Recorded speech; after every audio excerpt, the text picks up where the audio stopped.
నమస్కారం అండి. శ్రీమాత్రే నమః.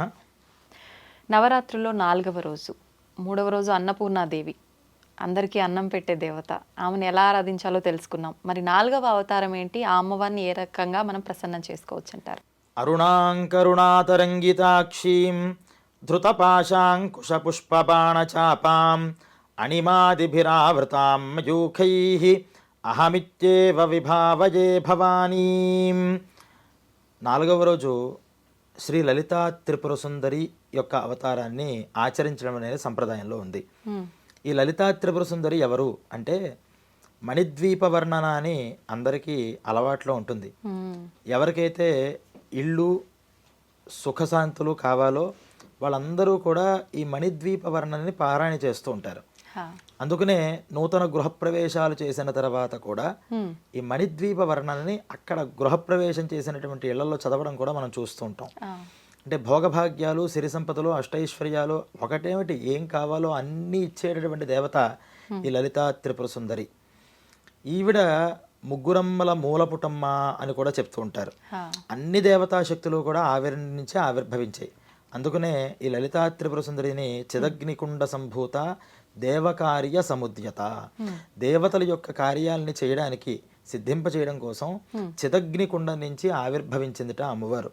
ఆ అమ్మవారు లలితా సహస్రనామంలోనూ లలితోపాఖ్యానంలోనూ చెప్పినటువంటి బ్రహ్మాండ పురాణాంతర్గత విషయాల్లో మనం చూస్తే భండాసురుడనేటటువంటి ఒక రాక్షసుణ్ణి సంహారం చేయడం కోసం ముఖ్యంగా ఆవిర్భవించింది అంటారు.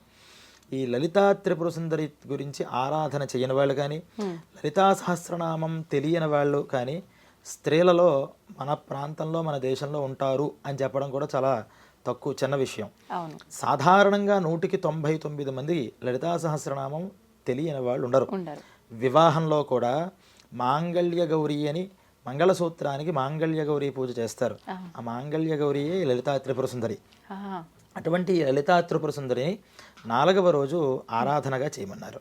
ఈ అమ్మవారికి ఆరాధన చేసేటప్పుడు ఆకుపచ్చటి రంగు ఆవిడకి ఇష్టమైనటువంటి రంగుట. అందువల్ల ఆకుపచ్చ రంగుతో కూడినటువంటి వస్త్రాలు, అలాగే పుష్పాలలో కూడా కదంబ పుష్పాలను ఉంటాయి, బంతి ఆకారంలో ఉంటాయి. అలాగే మందార పుష్పాలు, ఇవన్నీ కూడా అమ్మవారికి ప్రీతికరమైనటువంటి పుష్పాలే. విశేషంగా తులసి, అలాగే దమనము, మరువము, అలాగే బిల్వదళాలు అంటే మారేడు పత్రి, ఇటువంటివన్నీ కూడా అమ్మవారికి చాలా ప్రీతి కలిగించేటటువంటి పుష్పాలుగా చెప్పారు. వాటితో అమ్మవారిని అర్చన చేసి ఆ రోజు లలితా అష్టోత్తరం కానీ లేదా లలితా సహస్రనామం కానీ ప్రతినిత్యము పారాయణ చేస్తున్నా విశేషంగా ఈరోజు అమ్మవారిని ఉద్దేశించి కుంకుమార్చన చేయడం చాలా విశేషంట. ఎందుకు అమ్మవారి ఫోటోనే మనం ఏం చేసినా మొదట్లో మనం చెప్పుకున్నాం, కలశస్థాపన చేసి పద్ధతి ఉంటే చేసుకోవడం, లేదా చిత్రపటానికి కూడా చేసి మనం ఆరాధన చేసుకోవచ్చు. ఈ ఆరాధన చేసేటప్పుడు కుంకుమార్చన ఆ చిత్రపటాన్ని చూస్తూ ఎదురుకుండా ఒక చిన్న పళ్ళెం పెట్టుకుని దాంట్లో వదిలిపెట్టడమే.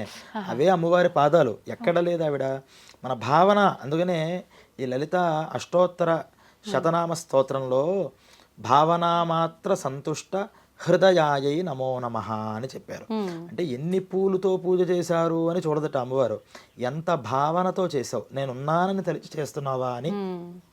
అమ్మవారు ఇక్కడ ఉంది అని తలిచి చేస్తే అక్కడ ఉప్పొంగి అక్కడ కూర్చుంటుందిట, తిష్ట వేసుకుని కూర్చుంటుందిట.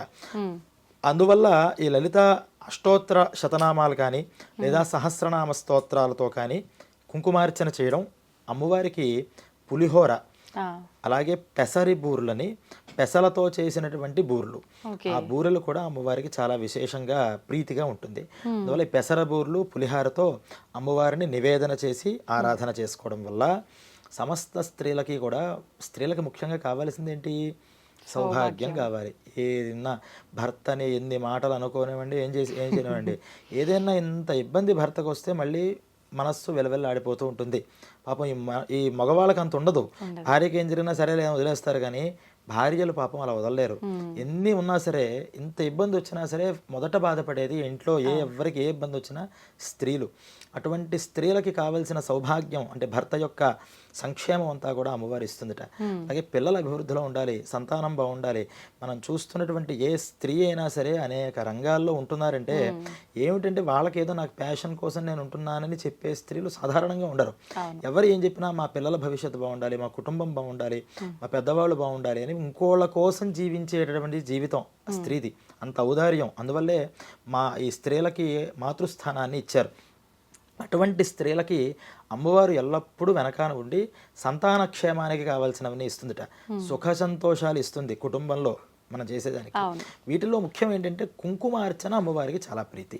ఈ కుంకుమార్చన ఎందుకు ప్రీతి అని చెప్తూ ఆ మణిద్వీప వర్ణన సమయంలోనే ఈ ఆవిడెవరు లలితా త్రిపుర సుందరి అంటే ఎక్కడో భూమి మీద ఒక దగ్గర ఉన్నటువంటి దేవత కాదు, అనేక కోటి బ్రహ్మాండ జననీ దివ్య విగ్రహ.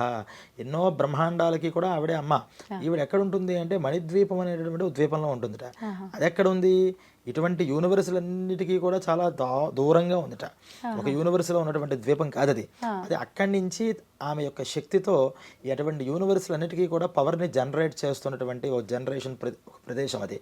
అక్కడి నుంచి పవర్ సప్లై అవుతుంది, పవర్ హౌస్ చెప్పాలంటే. అక్కడికి వీళ్ళందరూ కూడా ఛార్జింగ్ పెట్టుకోవడానికి వెళ్ళారట. ఈ బ్రహ్మగారు, విష్ణువు గారు, శివుడు వీళ్ళందరూ కూడా.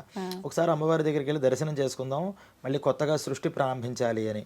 అప్పటిదాకా అనుకునేబట్ట బ్రహ్మగారు నాకే చాలా ఐశ్వర్యం ఉంది, నేను ఏదైనా సరే నేనే సృష్టించగలను అని. ఎవరి గొప్పతనం వాళ్ళకు ఉంటుందిగా. అలా ఒక్కొక్కరు కొంచెం గర్వం ఉండేది, మంచి గర్వమే, అయితే నేనే చేయగలను అని. వీళ్ళందరూ కూడా వాళ్ళ వాళ్ళ వాహనానికి వెళ్ళారట అమ్మవారి దర్శనానికి. తీరా అక్కడ చూస్తే ఇటువంటి హంసవాహనాలు, బ్రహ్మగారి హంస మీద ఉంటాడు, కొన్ని లక్షల హంసలు కనిపిస్తున్నాయట అక్కడ. ఇదేంటి ఇన్ని హంసలు కనిపిస్తున్నాయని లోపలికి వెళితే ఇలాగే 3 ముఖాలతో 4 ముఖాలతో 5 ముఖాలతో రకరకాల బ్రహ్మలందరూ ఉన్నారట అక్కడ. శివుడు కూడా వెళ్ళేట.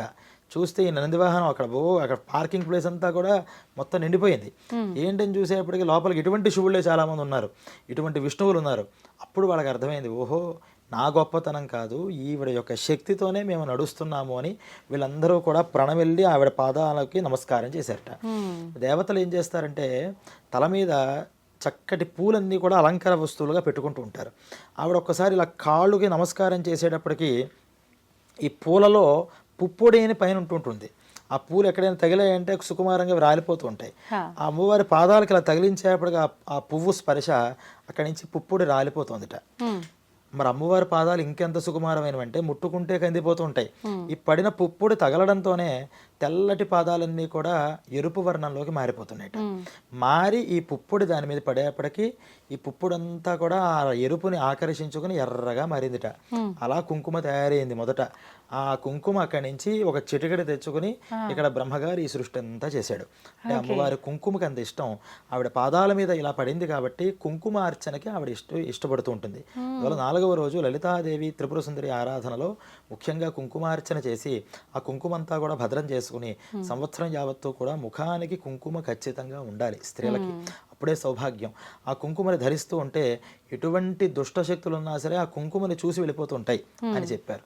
అందువల్ల 4వ రోజు లలితా త్రిపుర సుందరి ఆరాధనలో భాగంగా నివేదనలో పులిహార, పెసరబూరులు, ఆకుపచ్చ రంగు వస్త్రాలని సమర్పణ చేసి ఎన్ని రకాల పుష్పాలైనా సరే ఆవిడకి ప్రీతి, వాటితో పాటుగా కుంకుమార్చన కూడా చేయడం వల్ల సకల సౌభాగ్యాలు స్త్రీలకి కాను కుటుంబానికి కూడా వస్తాయి అని మనం తెలుసుకోవచ్చు. అంటే కుంకుమార్చన యొక్క ఆంతర్యం ఇది నిజంగా అద్భుతం అండి. నేనైతే ఫస్ట్ టైం విన్నా ఈ విషయం. థ్యాంక్ యూ అండి, థ్యాంక్ యూ వెరీ మచ్.